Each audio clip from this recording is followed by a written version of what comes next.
చంద్రబాబు నాయుడు 75వ పుట్టినరోజు సందర్భంగా ఎస్వి యూనివర్సిటీలోని పూర్వ విద్యార్థులంతా కూడా ఆయన జన్మదినం సందర్భంగా ఒకసారి వాళ్ళంతా కలవడం జరిగింది. మనతో పాటు చంద్రబాబు నాయుడుతో పాటు విద్యాభ్యాసం చేసినటువంటి ఎస్వి యూనివర్సిటీలో చంద్రబాబు నాయుడు బ్యాచ్మెంట్ అయినటువంటి ఆయన ఫ్రెండ్ ఉన్నారు. ఒకసారి ఆయన అడిగి మాట్లాడేటువంటి ప్రయత్నం చేద్దాం. ఏ రకంగా చంద్రబాబు నాయుడు ఆయన రాజకీయం కావచ్చు, విద్యాభ్యాసం ఏ రకంగా ఇక్కడ ఉండేది, ఫ్రెండ్షిప్ పరంగా ఏ రకంగా ఉండేవాళ్ళు ఒకసారి అడిగి తెలుసుకునే ప్రయత్నం చేద్దాం. సార్ చెప్పండి, చంద్రబాబు నాయుడు మీరంతా ఒకే క్లాస్మేట్గా ఉండేవాళ్ళు ఇదే యూనివర్సిటీలో, ఏ రకంగా ఉండే రాజకీయ లక్షణం ఏ రకంగా ఉండేది? అందరితో కొంచెం లిబరల్గా ఫ్రెండ్షిప్ చేసి తనే ముందు ఉండాలనుకుంటాడు ఏ విషయంలోనైనా. అది మంచి కావచ్చు, ఒక తెలంగాణ ఇంకోటి కావచ్చు, ఆడ స్పోర్ట్స్లో కావచ్చు, అట్లా అన్నిట్లో ముందు ఉండాలనే ఒక దృక్పథంతోనే వచ్చాడు. చిన్న ఎడ్యుకేషన్ అప్పటి నుంచి 6th క్లాస్ నుంచి 10th దాకా చంద్రగిరి హై స్కూల్లో చదివినాడు ఆయన. అక్కడైతే కొంచెం డిస్టర్బ్ అయ్యేసి టిప్మీ స్కూల్కి వెళ్ళిపోయాడు. ఆ నుంచి ఆర్ట్స్ కాలేజ్కి వచ్చాడు. మేము ఇట్లే చంద్రగిరిలోనే చదువుకొని 12th క్లాస్ అని ఉండింది అప్పుడు, ఇంటర్మీడియట్ లేదు, ఎస్ఎంసీ లేదు, చదువుకొని ఆర్ట్స్ కాలేజ్లో జాయిన్ అయ్యాను. ఆయన ఆర్ట్స్ చేసినాడు, మేము కామర్స్ చేసినాం. చేసుకుంటూ అక్కడంతా ఒకే రూమ్లో వండుకున్నాడు. ఆయన హాస్టల్లో కొన్ని దినాలు ఉండేవాడు, మా రూమ్లో కూడా వచ్చేసేవాడు. ఇట్లా మేమందరం కలిసిమెలిసి కొన్ని యాక్టివిటీస్ చేసుకుంటూ ఆయనకి ఇది అన్నారు ప్యాకెట్ ఇవన్నీ రూమ్స్లో అప్పుడు అన్నీ ఉండేవి. కానీ ఆ స్టేజ్ దాటుకుంటే పీజీ చేశాడు. పీజీ అప్పుడు నేను చేయలే, కానీ నేను వచ్చిపోతూ ఉండేవాడిని. దగ్గరే కదా, పక్కనే కదా, వచ్చిపోతుంటే కొన్ని యూనివర్సిటీలో పెద్దరెడ్డికి వీళ్ళ గళాలరాలు ఇవన్నీ మామూలుగా ఆనందనాయుడు కూడా ఇంతకుముందు చెప్పాడు, అవన్నీ జరిగినాయి. అప్పుడు ఆయనకు ఒక దృక్పథం వచ్చింది, మనకు కూడా ఒక బ్యాక్గ్రౌండ్ ఉండాలని, పొలిటికల్గా దిగాలని అనుకున్నాడు. అప్పుడు at the time of Indira Gandhi Sanjay గాంధీని all India youth congress president చేశారు. చేసినప్పుడు ఈయన అట్లా స్టేట్ యూత్ కాంగ్రెస్ శేషగిరిరావు అని state youth congress, Andhra Pradesh state youth Seshagiri Rao నుంచి పులిచెర్ల యూత్ కాంగ్రెస్ ప్రెసిడెంట్ అయినాడు. ఆ నుంచి ఇంకా అప్పుడు మంచి దానికి తగిన కార్యక్రమాలు, రోడ్లు వేయించడం, స్కూల్స్ ఏదైనా ఏదైనా ఇబ్బందులు ఉంటే వాళ్ళని కాపాడటము, రంగంపేట హై స్కూల్ కూడా కార్పస్ ఫండ్ కావాలంటే వసూలు చేసి కట్టడము, ఇట్లా ప్రజల సంబంధం కార్యక్రమాలు చేసుకుంటూ 78లో 77లో ఎమ్మెల్సీకి ట్రై చేశాడు. అప్పుడు కొంచెం ప్రెజర్స్లో ఇవ్వలేదు. ఆ తర్వాత 78లో ఎమ్మెల్యే టికెట్ మన రాజగోపాల్ నాయుడు, గల్లారెడ్డి కుమార్ వాళ్ళ ఫాదరు రాజగోపాల్ నాయుడు, ఆచార్య రంగా వీళ్ళంతా సపోర్ట్తో టికెట్ ఇచ్చారు. టికెట్ ఇస్తే దాంట్లో కూడా హేమీలంతా మాకంతా స్టూడెంట్స్, బీసీలు, ఎస్సీలు వీళ్ళే సపోర్ట్ చేసింది. ఇందిరాగాంధీకి అప్పుడు సపోర్ట్ చేసిందంతా ఎస్సీలు, బీసీలు సపోర్ట్ చేసినాం. మేము బయట 2500 ఓట్లతో బయటపడ్డాం. ఇంకా ఆయన విద్యార్థులు మీరంతా కూడా విద్యార్థులుగా బాగా ఆయనకు వెన్నుదండి ఉన్నారు. అసలు స్టూడెంట్స్ ఎలక్షన్ గెలిపించిందే, యూనివర్సిటీ స్టూడెంట్స్ వీళ్ళందరూ గెలిపించిందే. అక్కడ నాయకులంతా జనతా పార్టీలో ఉన్నారు. అసలు మెయిన్ లీడర్స్ అంతా జనతా పార్టీలో ఉన్నారు. ఈ school leaders door to door canvas చేసింది కూడా చంద్రబాబు నాయుడు నేర్పించింది. అంతమంది ఒక పల్లెకి పోతే ఓట్లు వేయించి ఇవన్నీ అనేసేవాడే, కానీ ఈడు ఓటు అడిగినోడు లేడు, ఈయనే నేర్పించాడు. కైలు కాడ ఇంతకుముందు చెప్పారు, కైలు కాడికి పోయి పొలాల్లో ఉంటే పొలాల్లో కూడా ఊడికి బస్సులు, మోటార్ బైకులు, కార్లు ఏం లేవు. అందరం కైళ్ళు నడిచిపోయి ఈ పల్లికి ఆ పల్లికి అట్ట పోయి నడిచిన వాళ్ళమే. పచ్చిపులుసు అన్నంతనే క్యాన్వాస్ చేసినాం. ఎవరికి డబ్బులు లేవు. పచ్చిపులుసు అన్నం బకెట్లు వేసుకుని మూతుండే వ్యాన్లో తిరిగి క్యాన్వాస్ చేసుకుంటూ మేము చేసిన వాళ్ళం, కానీ డబ్బులు పెట్టి ఏమి ఎలక్షన్కి వెళ్ళలేదు 78లో. అంటే యూత్గా ఉన్నప్పుడు ఆయన ఏ రకంగా ఉన్నాడు అంటే, అప్పుడు యూత్ అంటే ఇప్పుడు బైక్లు వేసుకొని జాలీగా తిరగడాలు కానీ, ఫ్రెండ్స్తో సరదాలు కానీ, ఏదో కొంత సరదాలు పీజీలో ఉన్నాయి, బండ్లు ఎత్తుకొని తిరగటం అన్నీ ఉంటాయి కదా. కానీ ఆయన ఎమ్మెల్యే ఎప్పుడైతే రాజకీయాల్లో దిగేసాడో అన్నీ బ్యాన్ చేసాడు.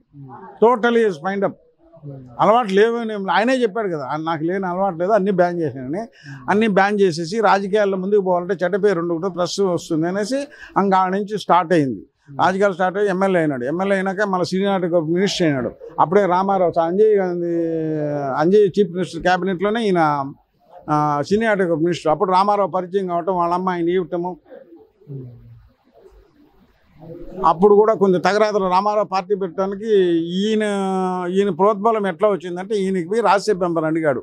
అంటే ఆడ విషయం ఏమనంటే, రెడ్డిస్కి వాళ్ళందరికీ రాజ్యసభ మెంబర్ అన్ని క్యాస్ట్లకు ఉండదు, మనోడికి లేదు కదా కమ్మోడికి కానీ పోయి అడిగితే కొనికే బచ్చారే రామారావు కేన్కే బరి ఎవడోడు అని కేర్లెస్గా మన నార్త్ వాళ్ళు కదా జనరల్ ఇప్పటికి కూడా ఉంది ఆ భావన వాళ్ళకి, మనోళ్ళు అంతగా ఇచ్చేయరు. దాంతో కొందికి ఈయన వచ్చి చెప్పుకోవటం, ఈయన కావాల్సిన గ్రూప్ అంతా తయారు చేసి రామారావు గారు పార్టీ పెట్టడము. కానీ ఈయన కాంగ్రెస్లోనే ఉన్నాడు, ఉండి ఆ పార్టీలో ఓడిపోయినాడు. ఈయన వేవులు ఎవరంటే మన ఆనందనాయుడు వాళ్ళ ఆయన సర్పంచ్ సర్పంచ్గా ఓడిపోయినాడు ఆయన వెంకటరామనాయుడు, మీసాల వెంకటరామనాయుడు అని అంటారు. ఆయన ఎమ్మెల్యే గెలిచిపోయినాడు రూపాయి ఖర్చు పెట్టుకుని వేవులు. ఆ నుంచి మళ్ళీ general secretary, TDP general secretary అవ్వటము. ఆర్డిటి పీరియడ్లోనే 83 నుంచి 89లో హెరిటేజ్ ఫ్యాక్టరీ పెట్టడం, దాన్ని స్థాపించడం, అవి జరగటము, ఈ కాలయాపన అవన్నీ జరిగినాయి. ఇదే యూనివర్సిటీలో పెద్దిరెడ్డి రామచంద్రారెడ్డి కూడా ఉండేవాడు. వాళ్ళిద్దరు వైరం ఎలా ఉండేది అంటే చంద్రబాబు నాయుడు కానీ పెద్దిరెడ్డి వ్యవహారాలు వద్దంటా ఉంటే కూడా గ్రూప్ లీడరే, కానీ వ్యవహారాలు ముందు ఉండేవాడు, దాని వెనకాల ఉండేవాళ్ళు. ఇప్పుడు ఆనంద నాయుడు కొట్టి పెట్టినారు, వీళ్ళు వాళ్ళని కొట్టడం ఇవన్నీ చెప్పారు కదా, ఆ విధంగా ఉన్నాయి. అందరూ మంచోళ్ళే ఉండరు కదా. అంటే పూర్తిగా ఆ రాజకీయ ఏదైతే అప్పుడు విద్యార్థి దశగా ఉన్నప్పుడే ఆయనకి రాజకీయ లక్షణాలు కానీ ఒక గ్రూప్ మెయింటైన్ చేయడం చేయాలని వచ్చినప్పుడే బ్యాక్గ్రౌండ్ లేదని ఎమ్మెల్యేగా నిలబడటం. బ్యాక్గ్రౌండ్ అంటే అప్పుడు అంతా రెడ్డిష్ డామినేషనే కదా. ఆ పీరియడ్ 77లో ఉండేదంతా రెడ్డిష్, మిగతా కులాలు ఉన్నాయి, వీళ్ళకి ఏం లేదు. నాయుడు పెద్దగా లేదు, ఉన్నా ఏదో వెంగళరావు వాళ్ళు ఒకరు ఉన్నా కూడా లేదు. అప్పుడే ఈయన మనం ఒక నాయకుడు కావాలంటే ఒక పార్టీ టికెట్ ఎమ్మెల్యే కావాలి, ఎమ్మెల్యే అయినా మినిస్టర్ కావాలి. ఇక ఆ నుంచి మళ్ళీ వెనక్కి తిరిగి చూడాల. ఇప్పుడు ఆయన ఇంత కష్టపడి ఇంత లీడర్గా ఒక ఆంధ్రప్రదేశ్ రాష్ట్రాన్ని వాళ్ళ ముఖ్యమంత్రిగా పరిపాలిస్తున్నాడు 75 సంవత్సరాలు.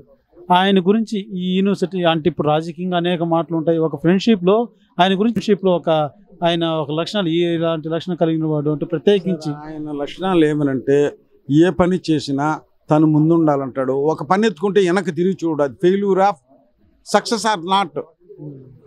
ఇతను ముందు పోవాలనుకుంటాడు, అంతే అతను దృక్పథం. వెనక్కి తిరిగి చూడు ఒక పని అనుకునేస్తానంటే. ఆయన కూడా కొన్ని అలవాట్లు ఉన్నాయి, అన్ని మానేశాడు అన్నీ అన్నాడు. చిలిపితనం ఇప్పుడు కుర్రతనం అంటేనే అప్పట్లో యూనివర్సిటీ అంటే మామూలుగా జనరల్గా ర్యాగింగ్లో చిలిపిగా అంటే ఎటువంటి లేడీస్ విషయంలో తక్కువే. ఈ ప్యాకెట ఇవన్నీ అన్నీ ఉన్నాయి, అన్నీ ఉన్నాయి, ఏం డౌట్ ఏం లేదు దాంట్లో. A to Z ఉండింది, అన్నీ మానేసాడు.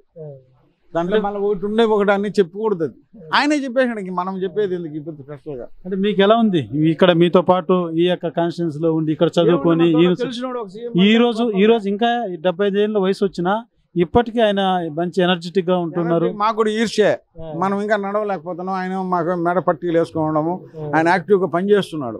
అతనికి 16 గంటలు పనిచేస్తేనే నిద్ర పడుతుందండి. తక్కువ అయితే వాడికి నిద్ర పడదు. ఎప్పుడైనా వచ్చినప్పుడు కలిసి మిమ్మల్ని కలుస్తాం, వచ్చినప్పుడు ఈడ కలుస్తాం. అమ్మ ఇప్పుడు పోలే, ఈసారి పోవాలని పని ఉంది, పోలేదు. అదే కానీ చూస్తే మాట ఖచ్చితంగా మాట్లాడతారు. అయితే ఇప్పుడు ఆయన ఇంకా ఎంత ఎనర్జీగా ఆరోగ్యంగా ఉన్నారు, ఇంకా ఎన్నేళ్ళు ఈ రాష్ట్ర ప్రభుత్వం ఈ యొక్క ఆంధ్ర రాష్ట్రాన్ని పరిపాలించడానికి అవకాశం ఉందని మీరు అనుకుంటున్నారు? ఆయన ఇంకొక నాకు తెలిసి ఇంకొక 100 సంవత్సరాలు పూర్తి చేస్తాడండి. మన కరుణానిధి ఉన్నాడే, ఆ విధంగా ఈయన ఏ విధంగా ఆయన ఉన్నంత వరకు రాజకీయం కుర్చీ మట్టుకు వదులుతాడని బ్రహ్మ మట్టుకు లేదు, ఎవడికి లేదు, ఆ అవసరం లేదు ఊరికి ఆంధ్రప్రదేశ్కి. అసలు ఆ థాటే ఉండకూడదు. ఎందుకంటే వాడు బతుకున్న దినాలు వాడు ఊపిరాట పోవాల్సిందే, కానీ వాడు రాజకీయం వదిలేసి ఒక రోజు కూడా నిద్రపోడు. అది మటుకు నేను రాయిస్తాను పేపర్తో. సుబ్రహ్మరెడ్డి. చూస్తున్నావు చంద్రబాబు నాయుడు రాజకీయం అంతా కూడా యూనివర్సిటీలో మొదలైంది.